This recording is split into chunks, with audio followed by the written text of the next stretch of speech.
Good morning mga people. So ngayon ito yung share ko sa inyo. Pag naka-encounter kayo ng karburador na ginawa nyo na lahat, nilinisan nyo na lahat pero kinakapos pa rin siya ng gasolina. So yan, baka ito na yung solusyon sa problema nyo. So yan. Ito lang, napakasimple lang. So ito yung cause nyan. In-adjust nyo na yung floater at saka kung ano-ano pa pero kinakapos pa rin ng gasolina. Ito, tanggalin nyo tong dulo na yun ng plastic. Bunutin nyo.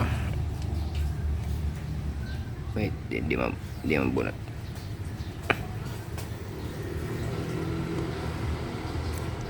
Yan. Alam nyo ba kung ano yung nasa dulo ng mga karburador dito sa inlet ng gasolina? So yan, kung makikita nyo, yan, filter na maliit.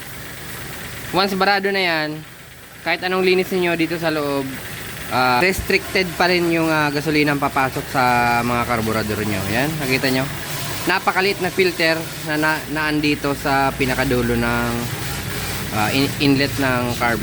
Yan. Thank you.